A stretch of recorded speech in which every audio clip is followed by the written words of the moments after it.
기도하고 시작하겠습니다. 하나님 감사합니다. 하나님 말씀은 생명이고 능력입니다.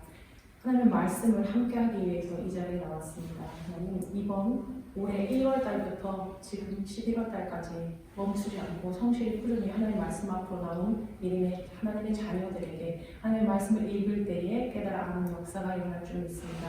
하나님의 말씀은 우리의 영의 양식이오니 우리의 영이 충만하고 그러므로 말하면 우리 영이 강건해지는 역사가 일어날 줄 믿습니다. 그리하여 하나님의 말씀을 읽었더니 늘 성실히 주님 말씀 앞으로 나왔더니 나의 삶이 변화되었고 또한 나의 몸과 영이 건강해졌다고 다른 이들에게 자랑하고 간증할 수 있는 우리 목동 그리스도 교회 성경 통독의 팀원들이 될 것을 기대합니다. 오늘 이 시간에도 함께 해주시고 우리 안에 성령으로 깨닫게 하여 주실 여호와 하나님의 말씀을 붙들고 나아갑니다. 오직 여호와 하나님만이 우리를 주장해 주실 것을 믿으며 함께 해주실 우리 예수 그리스도의 이름으로 기도드립니다. 네, 성경 통독 시작할 건데요. 제가 디도서랑 빌레몬서 두 개를 준비했습니다. 먼저 디도서 함께 하겠습니다. 디도서 개론 한 줄로 요약하면 그레데기의 교육과 신앙생활에 대한 지침이 담긴 편지입니다. 먼저 바울은 고린도 교회에 보내는 편지에 디도에 대해서 이렇게 말하고 있습니다. 디도는 나의 동료요, 나의 동역자요, 또한 여러 교회 사자들이요, 그리스도의 영광입니다. 그렇죠. 어떤 누군가를 다른 사람에게 말할 때 그리스도의 영광이라고 말하는 게 참 대단한 것 같아요. 그러면 과연 오늘 이 편지에 받는 사람이 디도가 어떤 사람인지 성경에 기록된 것을 토대로 알아보기를 하겠습니다. 디도는 그리스도인으로서 할례를 받지 않고 개종한 사람입니다. 또한 바울의 편지를 고린도 교회에게 전하고 고린도 교회에서 편지를 받아서 상황을 파악해서 바울에게 전하는 교회의 문제 해결을 위한 중재자 역할을 감당했습니다. 이번 디도서는 배경이 그레데 섬입니다. 그래서 이 편지를 받는 디도가 지금 그레데 섬에 있는데 그 그레데는 어떤 곳인지 알아보도록 하겠습니다.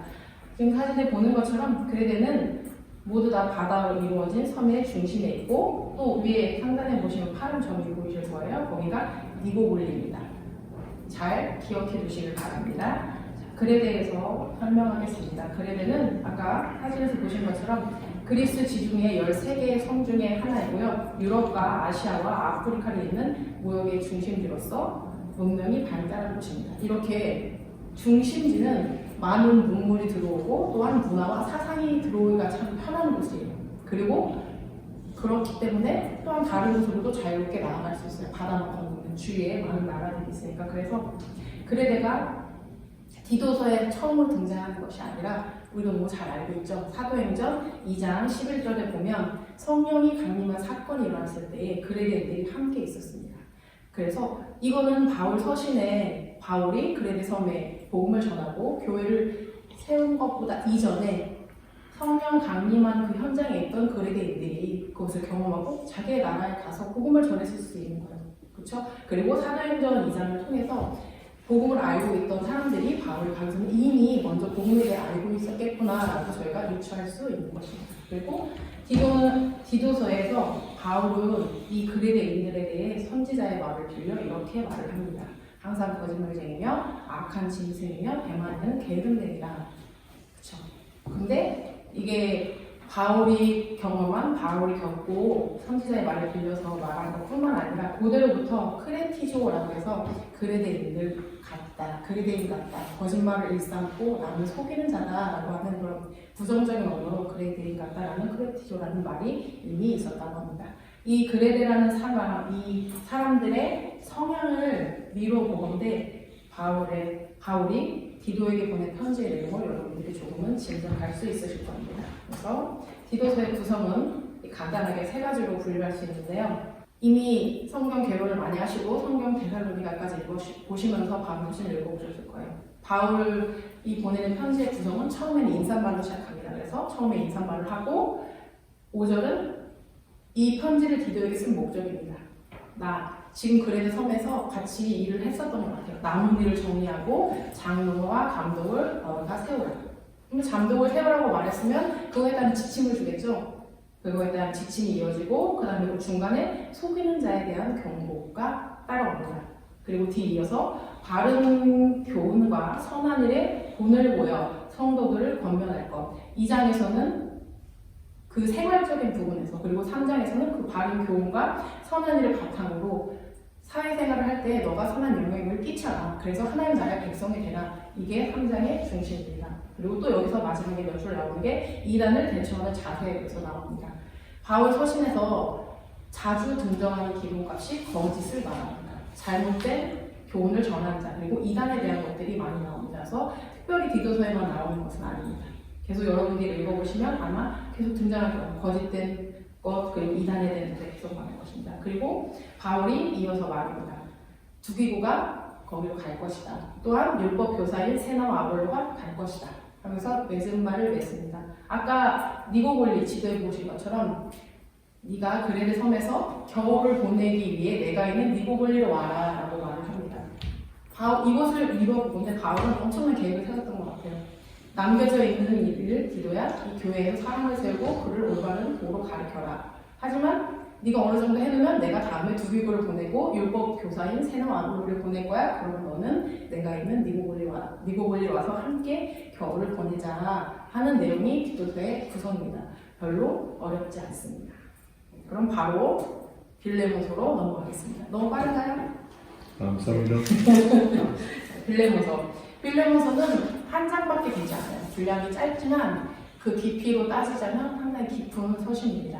빌레몬서는 개인적이며 공동체적인 바울의 편지입니다. 즉 빌레몬 개인에게 보내는 편지예요. 하지만 그 내용은 공동체가 함께, 특히 교회 공동체에서 많이 영향력이 있는 그런 서신이라고 생각합니다. 빌레몬서는 도망친 빌레몬의 종을 위한 바울의 간구입니다. 그러니까 먼저 디도서에서 말씀드린 것처럼 1절에서 3절은 인사이고 특이하게 4절부터 7절은 빌레몬에 대한 칭찬을 합니다. 인사가 끝나자마자 빌레몬이라는 사람에 대해서 편지를 받는 빌레몬에게 칭찬을 하고, 그리고 이 빌레몬서의 핵심이죠. 오네시모를 위한 간구가 나옵니다. 그리고 마지막에는 끝인사, 언제나 바울 서신의 같은 형식으로 끝인사가 나타납니다. 여러분이 지금까지 빌레몬서를 무엇을 중심으로 읽었는지 모르지만 제가 이번에 결론을 준비하면서 여러분들에게 권하고 싶은 것은 이번에는 코이노논, 동역자 이런 관계 중심으로 빌레몬서를 읽어보시길 바랍니다. 먼저는 편지를 받는 빌레몬과 바울의 관계, 또한 바울과 오네시모의 관계, 그리고 도망친 노예잖아요. 오네시모가 빌레몬의 그 오네시모와 다시 감옥에서 오네시모가 복음을 믿고, 여기 보면 10절에 보면 갇힌 중에서 난 아들이다 라고 말해요. 오네시모에 대해서 그 관계 가운데 오네시모가 지금 나한테 같이 있고 그가 수발을 드는 것 같아요. 같이 감옥에서 수발을 들어서 이전에는 무익하였지만 이제 나와 너에게 유익한 자다. 그리고 10절에는 나의 낳은 아들, 11절에는 이제 무익한 자였으나 유익한 자가 되었다. 그리고 16절에서 17절에는 이렇게 말을 합니다. 이제 내가 너한테 너의 도망친 종이니까 허락을 받기 위해서 이 오네시모를 너에게 보낼 거야. 하지만 내가 억지하지 않겠다. 너가 좋게 허락하고 오네시모가 너한테 돌아갔을 때에 사랑받는 형제처럼 대하라. 그리고 나가서 네가 나를 동역자로 생각했다면 그와 같이 대하라. 말인즉슨 사랑받는 형제의 동역자로 종이었던 오네시모를 대하는 거예요. 이것은 뭐냐면 복음 안에서 관계의 재구성을 의미합니다. 그렇죠? 이전에는 해를 끼치고 자신의 주인으로부터 도망쳐온 오네시모 종이었어요. 이 지금 그리스 로마 시대의 종은 그 주인의 소유물이에요. 생사 여탈권을 가지고 있어요. 그런 사람인데 해까지 도망갔어. 그냥 그 종을 죽여도 무관해요. 하지만 네가 예수 그리스도 복음 안에서 바울이 10절에 말한 것처럼 아들이요, 복음으로 낳은 아들이 되었으니 주인과 종의 관계가 아니고 이제는 복음 안에서 사랑받는 형제요 동역자, 그쵸? 관계적인 변화가 일어난 거예요. 하지만 그것을 내가 나이가 많고 너보다 좀 윗사람이지만 강요하지 않겠다. 네가 스스로 자신에서 사랑으로 그걸 하길 원한다라는 게 사실 이 내용이잖아요. 그러니까 관계 중심으로 본다면 코이노논이 동역자입니다. 헬라어로 코이노논이 동역자. 우리가 너무 잘 알고 있는 코이노니아, 그쵸? 이 코이노니아를 우리가 교회 공동체에서 협력하고 나눔의 그 공동체를 이루기 위해서는 이 동역자라는 의식이 바탕이 돼야 합니다. 그쵸? 저 사람이 예전에 내 종이었는데 이제 같이 일을 하고 같이 전도를 하고 사역을 해요. 근데 아직도 저 사람 내 종이었어. 내가 주인이었어. 이런 동역자 의식이 없으면 그쵸? 어떻게 우리가 같이 교회에서 협력을 하고 협동을 할 수 있겠어요? 그렇기 때문에 이번에 빌레몬서 읽을 때는 이 코이노, 동역자라는 이것의 핵심 키워드를 가지고 코이노니아까지 가라고 하는 그 바울의 마음이 담겨있는 게 사실 빌레몬서거든요. 정말 지금 한국 교회에 많은 울림을 주는 말이 아닌가. 하나님 안에서 우리는 복음으로 하나 된 자들이잖아요. 그래서 이 말씀, 동역자, 우리가 동료 의식을 가지고 서로 동역자라고 인정을 하고 그 바탕 아래 코이노니아를 이어가는 마음을 갖고 이 말씀을 함께 읽어주시길 바랍니다. 그리고 제가 디도서랑 빌레몬서를 준비하면서 바울의 예산말이 같이 계속 등장하는 게 있고 여러분이 앞에서 바울 서신을 읽었다면 생각이 나실 거예요. 그래서 하나 더 제가 준비를 했습니다.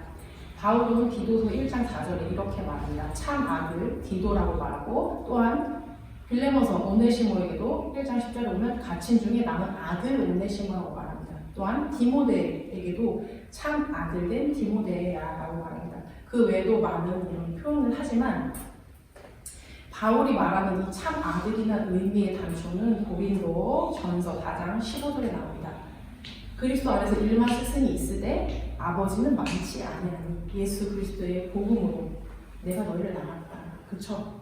여러분 스승은 기술을 가르쳐주는 사람이잖아요. 하지만 부모는 자녀를 낳고 양육하고 생활 전반에 거쳐서 그를 인도하잖아요. 잘못된 것은 잘못됐다, 잘하면 잘했다 하면서 격려해주면서 모든 것을 인도해주는 사람이에요. 그래서 바울이 말하는 아버지는 영적 아버지를 의미합니다. 근데 이 아버지의 뜻은 양육뿐만 아니라 지도자와 멘토의 역할을 함의하는 그 아버지의 의미를 말합니다. 그렇기 때문에 바울은 이 개인들에게 또한 공동체에 보내는 편지를 쓸 때에 참 아들 디도, 내가 감옥에서 낳은 아들 오네시모라고 말합니다.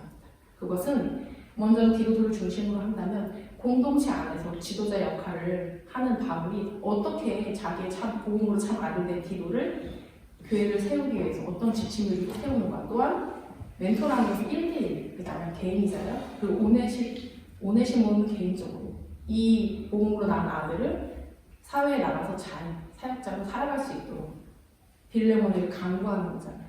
그런 내용을 볼 때 바울이 말하는 이 영적 아버지라는 것이 자신의 이 고린도 전서에도 나와 있고 오늘 디도서 그리고 빌레몬서 나아가 바울 서신 전체에 녹아 있어서 제가 여러분들에게 말씀드리고 싶은 말씀은 바울처럼 복음으로 영의 자녀를 낳고 양육하여서 세우는 자가 되시길 소망합니다.